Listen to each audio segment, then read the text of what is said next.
Si me acompañan con una oración, les agradecería muchísimo. Abba Padre, buenos días. Gracias te damos por tu fidelidad. Gracias te damos por tu compañía. Antes de que salga el sol, tal cual dice la palabra, tú buscabas. El Hijo buscaba al Padre con fidelidad y sinceridad. Ahora pedimos que tú, por favor, nos escuches nuestras oraciones, nuestra disposición. Queremos invitarte, por favor, que tengas piedad de nosotros. Acompáñanos. Bendice a cada persona donde quiera se encuentra, en el nombre de Jesús. Amén. Dice así: y esta es la vida eterna, que te conozcan a ti, al único Dios verdadero, y a Jesucristo, a quien has enviado. Esta es la vida eterna, que te conozcan a ti. Familia, dice Elena G. de White la frase que ella usó. Dice: conocerle es amarle y amarle es obedecerle. Bueno, cuando uno conoce a alguien y ese alguien es una persona tan especial, tan noble, tiene temperamento afable, es tan agradable compartir, es chistoso, inteligente, es una combinación de que te hace sentir protegido, protegida o valorado. Entonces uno se siente inclinado a buscarle, a pasar tiempo con él, con ella, se hace esta conexión tan bonita de convivencia, que uno quiere conocer más de él o de ella y convivir más. Y se hace una intimidad de amistad y unos lazos de confianza. Cuando son sexos opuestos, metas iguales, pues obviamente uno empieza a considerar un enamoramiento. Cuando uno conoce lo lindo que el Señor es, uno no puede retenerse o apretarse o amarrarse a no confiar o no amar de Él. Por eso Elena G. de White dijo: conocerle es amarle. Siguiente, amarle es obedecerle.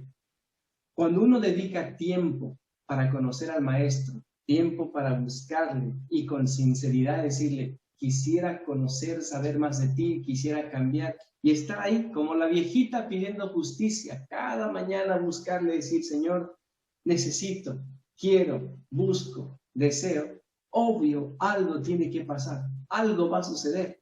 Y razón por la cual es que el poder, la gracia de Él, la gloria de Él va a reflejarse en uno, y uno no podrá resistirse a tanto amor, a tanta gracia, o cuán hermoso es Él. Por eso dice la palabra: conocerle es amarle. Cuando nosotros hacemos algo como esto, de buscarle en oración o en estudio, pues es obvio que algo va a suceder. Hace muchos años atrás, yo tenía 15 años de edad. Cada año en la iglesia central, yo era de la Central 2, pero en la iglesia central presentaban un programa de Navidad, programa navideño, y había concierto navideño. Y pues todas las iglesias eran bienvenidas, una iglesia grandísima, le cabían 1000 miembros más, gente sentada en el pasillo, era cosa inmensa. Entonces los hermanos se preparaban algo lindo y preparaban un concierto muy atractivo, pues íbamos, algo bonito. Me subí a la segunda planta en esa ocasión y yo desde allá vi todo el concierto y me dio mucha vergüenza, mucha vergüenza. El concierto se programaba del nacimiento de Cristo, el ministerio de Cristo, a la muerte y la resurrección.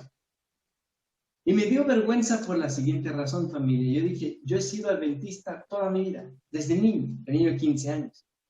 Y yo conozco todo lo que se está hablando acerca, o cantando, o se está representando, porque era cantos y dramas simultáneamente. Se está haciendo aquí.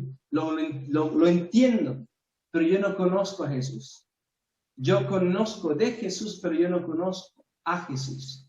Y me dio vergüenza ser adventista del séptimo día durante todos esos años y no conocer a Jesús. Entonces yo me propuse algo. Para el siguiente año, en la cantata navideña, yo voy a conocer a Jesús, aunque sea un poquito. Y propuse en mi corazón leer acerca de Jesús, y obvio empecé en Mateo, Marcos, Lucas y Juan durante ese año.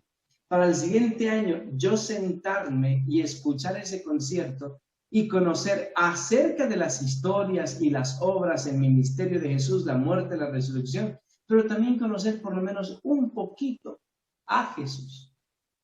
Ese año fue un año pivotal para mi vida, definitivamente. Les cuento la historia, cómo termina el final. Tenemos en el capítulo nuestro, el que estudiamos para este día, acerca de un pastor llamado Jao Lotzi. Esto es en Alemania. Él es alemán brasileiro. Él empezó una campaña, pero para la campaña se le ocurre algo diferente. Él dice, vamos a orar por 100 personas. Muy bien. Escribe en una pizarra blanca 100 nombres. Y la intención es orar por esas 100 personas. Luego invitarlos para la campaña a esas 100 personas. Obvio, sucedió algo lindo. Sucedió milagros. La gente llega a la campaña, cuando ve sus nombres y saben que están orando por ellos por tanto tiempo, pues hay gente que está llorando de alegría, de felicidad, que a alguien les importa y le interesa por ello. Algún paréntesis. No ha habido un reavivamiento, una reforma en ningún lugar del mundo. Y no importa qué denominación, porque yo creo que Dios se manifiesta en otras denominaciones, aunque no sean adventistas del séptimo día. No ha existido ningún reavivamiento si no hay oración. Si no hay oración de arrepentimiento, si no hay oración de búsqueda continua y genuina para con Dios, si no hay oración intercesora, no existe. Para que un reavivamiento o una transformación o una manifestación del cielo genuina exista, debe haber oración, estudio de la palabra, disposición para la transformación, o sea, arrepentimiento y manifestación del Espíritu Santo. No hay otro método, no hay otra manera. Debe de haber oración. Continúo con el paréntesis. Leí hace muchos años, a los 16 años de edad, encontré un libro llamado Oración Intercesora por el pastor o hermano, no recuerdo, hace muchos años. Ya no tengo 17 o 20 años, o 30. Se titulaba Oración Intercesora. Y ese hombre me convenció con el librito. Delgadito libro, me convenció. Él dice que vio a una pareja peleando, discutiendo. El hombre dispuesto y listo para golpear a su esposa. Y él empezó a orar desde su auto. Estaba estacionado y él empezó a orar viendo a esta pareja. Él está viejito. Dice, no puedo entrar e intentar defender a la mujer, pero algo que sí puedo hacer es pedirle a Dios que defienda a esa mujer, y algo sucede. Dice que fue las primeras manifestaciones que él vio del poder intercesor de manera inmediata, y empezó a escribir y a escribir y a escribir, y armó toda una pila de milagros que él veía que sucedían. Y obvio, después escribió su libro. Me impresionó, me convenció. Yo dije, voy a probar eso, sí es cierto. Es cierto, funcionaba, chamaco, 16 años. Y yo decía, ¿cómo es posible que Dios me escuche a mí? ¿Cómo puede Dios escucharme a mí? Y yo veía los milagros chiquititos. Pero esos milagros chiquititos de la oración intercesora van aumentando tu fe, van incrementando tu fe. Y obvio uno llega a creer. El hermano Roger es el nombre del viejito. Roger Moneu, él hacía oraciones intercesoras por otros hermanos, porque veía que había poder. Y recibía las cartas en aquel sagrado tiempo, recibía las cartas e iba guardando las cartas de todos los hermanos que iban pidiendo auxilio a través de la oración intercesora. Él guardó pilas de cartas. Y cada vez él oraba, ponía las manos sobre esas cartas, y luego venían las cartas de agradecimiento.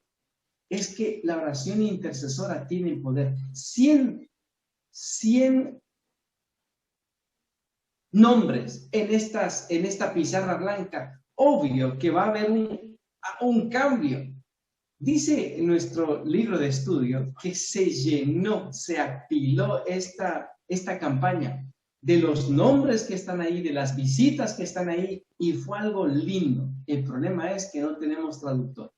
El único traductor que encontramos es un maestro católico.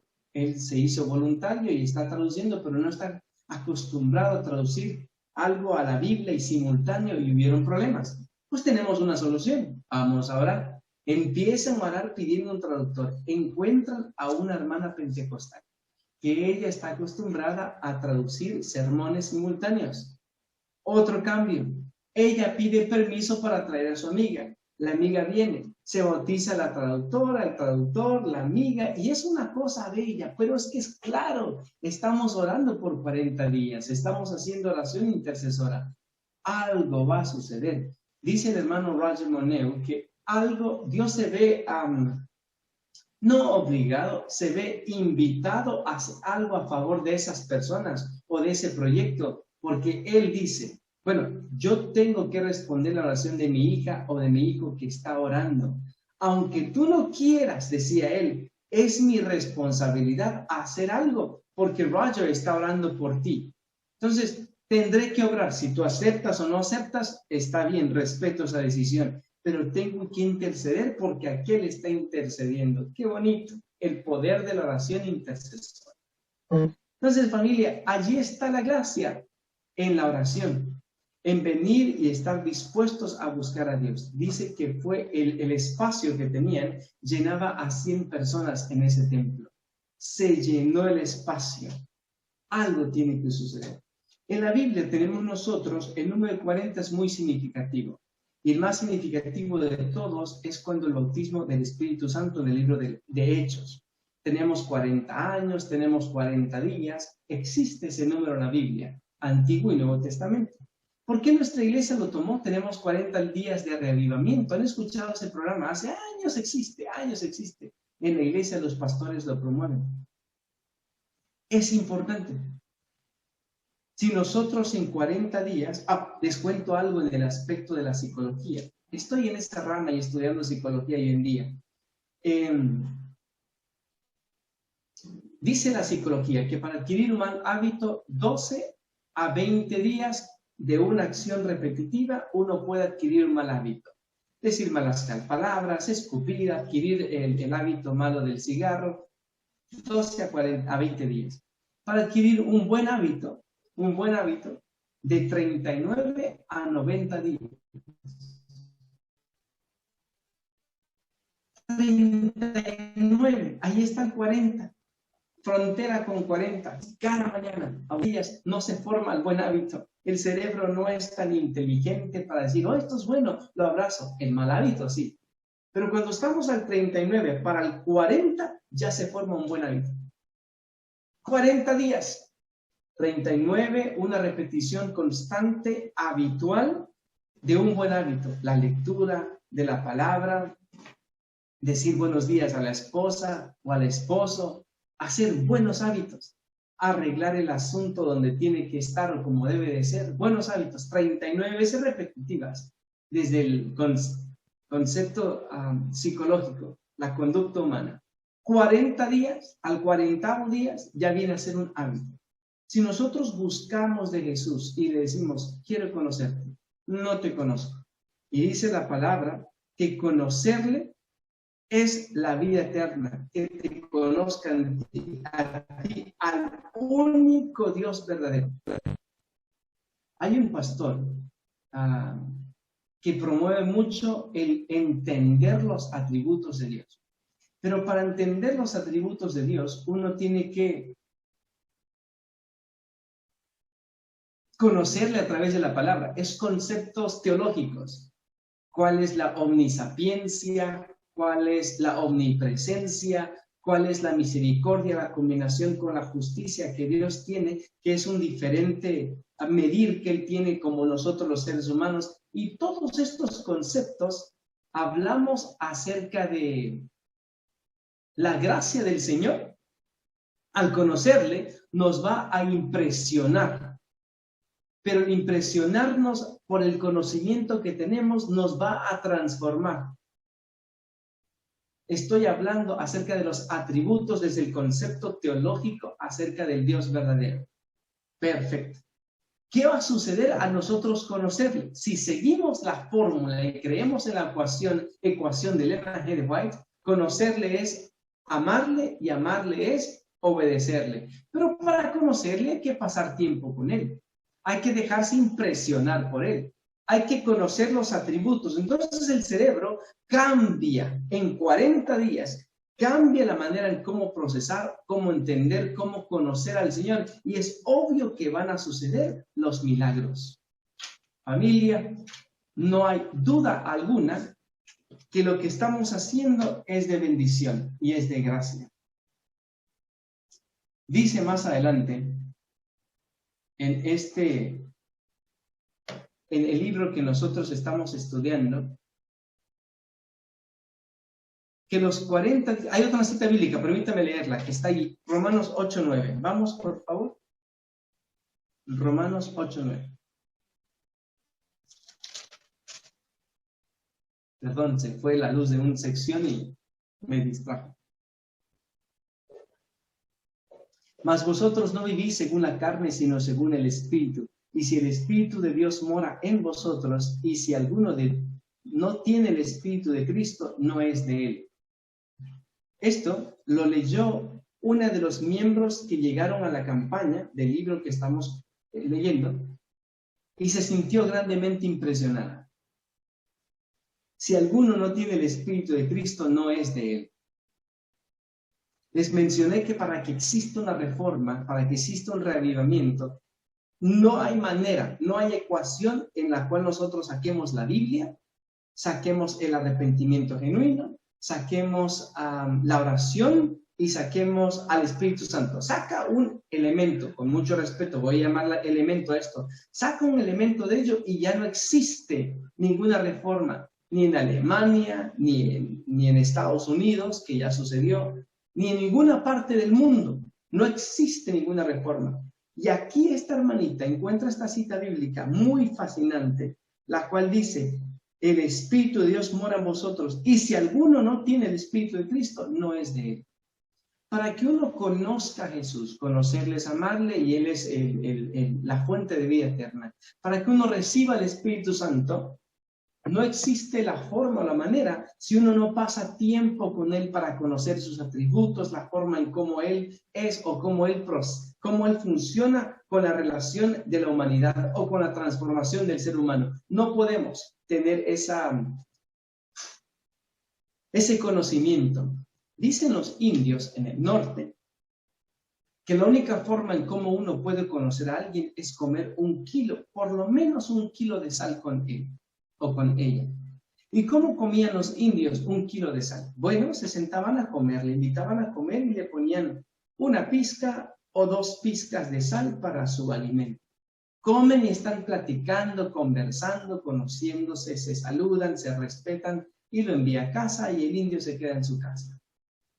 Viene un día después, le invita a comida, 1 pizca o 2 pizcas de sal para darle sabor a su comida, y lo envía a casa y regresa al siguiente día. Y platicamos, ¿verdad? Comemos algo. En lo que está la comida, platicamos. En lo que estamos comiendo, platicamos y hacemos preguntas profundas. Se va, le conocemos más. Hasta que se acaben 1 kilo de sal, por lo menos, de pizca en pizca, de día en día. Cada vez que se sientan a comer, podré yo conocer a esa persona. ¿Cómo yo conozco a Jesús? De la misma manera.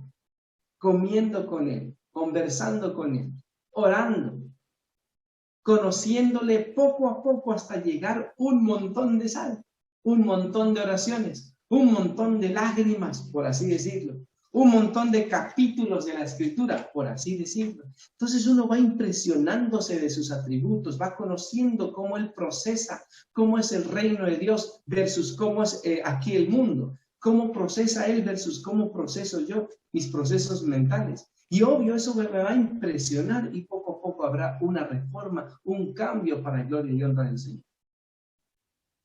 La oración, el Espíritu Santo.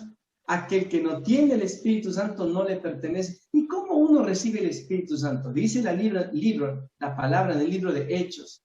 Pedid y se os dará. Perdón, libro de Mateo. Pedid y se os dará, buscar y hallaréis. Conoces la cita bíblica, porque todo aquel pide, recibe, el que busca, halla, el que toca, se le abrirá. Y luego dice, al final, ¿quién de vosotros, si le pide el Espíritu Santo, no se os dará, no se lo dará? Pidiendo al Espíritu Santo. Eso es lindo. En el libro de Hechos dice que a los que le obedecen, a ellos les da el Espíritu Santo, a los que le obedecen. Y aquí dice la palabra, si no tienen el Espíritu, pues no pueden. Entonces, agregamos, o no son hijos de Él, agregamos todos estos elementos. La disposición del arrepentimiento o la reforma, la oración, el Espíritu Santo. Y luego el último elemento, el compartir la fe. Y hermanos, tenemos ya tan fácil, ¿verdad? Se entiende y es fácil, pero la humanidad no está dispuesto, la carnalidad, mejor dicho, no está dispuesto. Queremos, lamentablemente, milagros. Queremos ver que Él se manifieste en la salud, en la prosperidad, en mi negocio, en mi relación. Queremos, pedimos, buscamos oración. Pero es que nosotros estamos, perdónenme, nuestro concepto de Dios es un Dios creado a nuestra imagen. Que Él está allí para salvarme, para sanarme, para ayudarme en el vaivén de la vida y en el diario vivir. Ok, muy bien. Y es verdad, eso es verdad. Que si Dios no le interesase nuestra humanidad, entonces Él sería como el relojero. Es una teología, por cierto. Tú haces el reloj, lo vende y se olvida del reloj. Pero no, el Dios no es el Dios relojero. No es el creador que hizo la creación de la humanidad y se olvidó de Él. No, no, no. Nosotros creemos que Él es el Dios que está presente y continuo. Sí lo creo. Pero ese Dios que nosotros creemos viene a ser parcialmente creado, porque Dios no solamente está ahí para atender los caprichos o las necesidades del ser humano. Él está allí para salvarlo, socorrerle, reformarlo y usarlo como instrumento.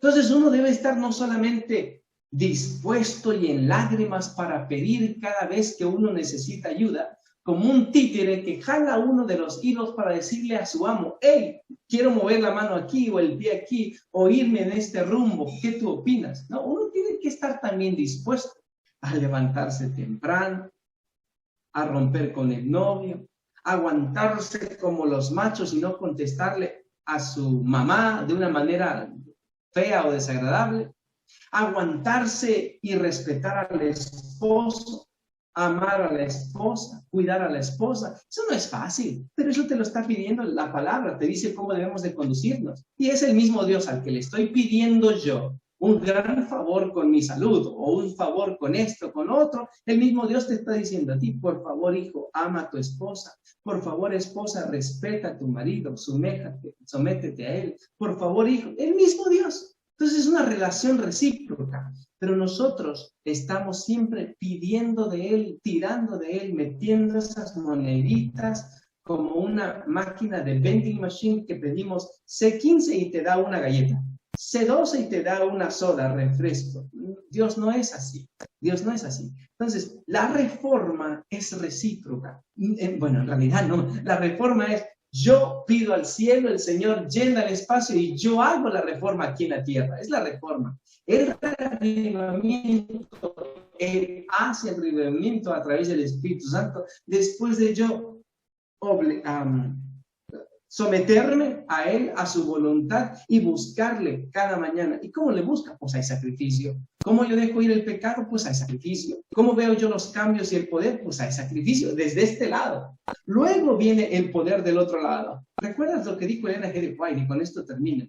Dice, esfuerzo humano más poder divino es igual a éxito. Lo han escuchado, ¿verdad?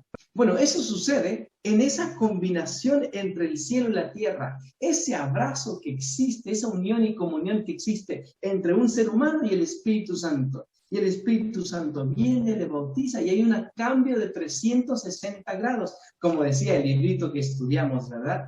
Dice que existe un cambio en las personas por la oración, por la campaña, por la predicación, por la palabra, por el poder de la palabra, claro, y por la disposición humana. Muchas personas no están de acuerdo con esa teología. Creen que solamente Dios, y sucede porque Dios así lo quiere. Es que la piedra, alguien tenía que moverla para ver el milagro al Jesús resucitar a Lázaro.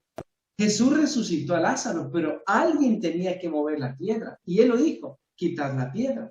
Y alguien tenía que soltarle las vendas, porque dice que él salió como patito, salió amarrado de las vendas. Alguien tenía que soltar las vendas que usaron. Nosotros hacemos nuestra parte, el esfuerzo humano. Él hace lo que nosotros no podemos, el poder divino. Y juntos, cuando se une el cielo y la tierra, algo sucede. ¿Cuál es tu oración durante estas mañanas de oración y de encuentro con Jesús? ¿Cuál es tu petición? ¿Has pensado que es algo egoísta? Algo tú, yo necesito, quiero. ¿O has buscado una transformación, una reforma? ¿O solo quiero conocerle? Lo que fuese, Él está dispuesto, pero tengo que levantarme, tengo que buscarle. Y esa es mi invitación esta mañana. Estos hombres tuvieron que reunirse, orar, 100 nombres, buscar ese lugar. Este pastor tuvo que viajar hasta allá. Tuvo que haber un esfuerzo para ver milagros. Y así sucedió durante el libro de Hechos. Y así ha sucedido desde la iglesia de Hechos hasta el sol de hoy. Que Dios te bendiga. Conocerle es amarle y amarle es obedecerle. Y para conocerle hay que pasar tiempo, viene el Espíritu Santo y hay reforma, hay revivimiento. Que Dios les bendiga a cada uno donde quiera se encuentre. Bendiciones.